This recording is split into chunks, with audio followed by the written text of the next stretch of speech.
All right, Charles, I think it's time for you to give the ultimate judgment here. Yep. Don't keep in mind our friendship.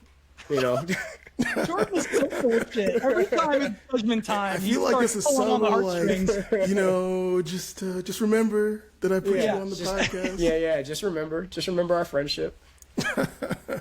No, man. Oh, man. So, question: Do I like say a little bit about how I feel about? Can I say a little bit how I feel about each before I say? Of course. Absolutely. Of course. All right. So let's see. You mean Money Mo? All right. So, all right. So, David, I really like just like all of the ways that your movie makes you think, right? And I'm really partial to those kinds of movies and TV shows where like you just like walk out of the theater and you're just like you're still discussing it because you're like I don't know exactly, but like it made me feel this way and all that, So like I think that's cool, and I just like the whole what I said before about the white man keeping the black man down. I think that's dope. So that's cool. Jordan, I like the way yours has like a finality to it, like. But I also, I'm really like blown away by the twist. Like, I didn't see any of that coming. I was like, oh man, Dion's gonna be like working for the shepherd, or like, I don't know, like the shepherd's gonna be someone from the first movie. But I guess you guys already said they weren't gonna be. But like, I just like didn't see. I should have known by the fact that his dad had like a name like Big Chief. Like, if you have like a name like that, I should have known that he was gonna come back. Like, you can't have Big Chief in the first scene and then never come back. Yeah, you got to pop off at some point. I think I'm Big Chief. Oh man.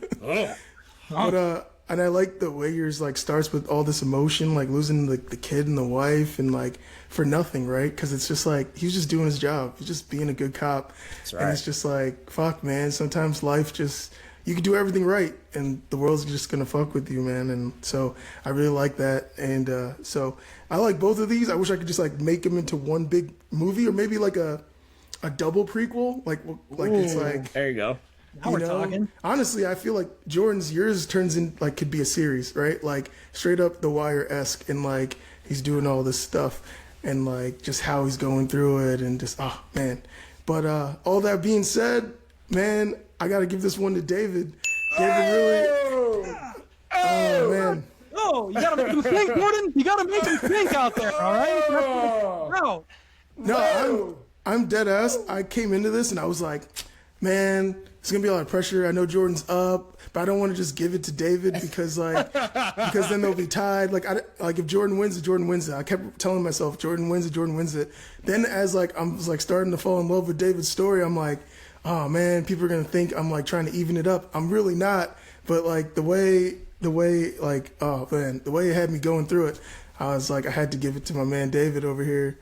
No, bravo, Dave. Yours was great. I'm a big fan. Charles, I'm gonna burn all of my Memphis Tiger gear because I'm only a Memphis Tiger fan because of you. Wow, and no. I'm gonna burn all that tonight. That was quick. That turned real quick. I'm out on the Memphis Tigers. But what if the Knicks beat the Pacers for you though? Oh.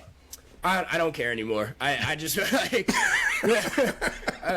no, honestly, I don't have a dog in the fight. I don't care. Honestly, I just want to see good basketball at this point. So, man, well, I don't. Charles, I appreciate that. I appreciate that, and I will say, Jordan, I loved yours as well. Honestly, I really did. Appreciate it. And I was right there with you, Charles. I that twist was phenomenal. That was a really cool ending to the movie. It definitely has more of a finale, final feeling, Charles, to your point, like that you wrap things up, I think, a little bit better.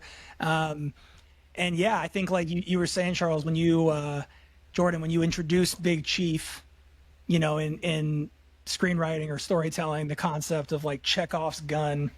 There was a very famous acting teacher. The idea is if you show a gun in Act 1, that gun needs to reappear at the end of the story, because otherwise you're just leaving the audience hanging. You're not giving them that kind of like that moment of catharsis, which you did, Jordan, and I love that. And I thought your story structure was really, really cool. But yeah, Charles, I'm really glad that you jumped right into where I was kind of going with this, as like a little bit more of a thinking man's piece, to kind of mull on. Like the best case scenario for me is exactly what you described.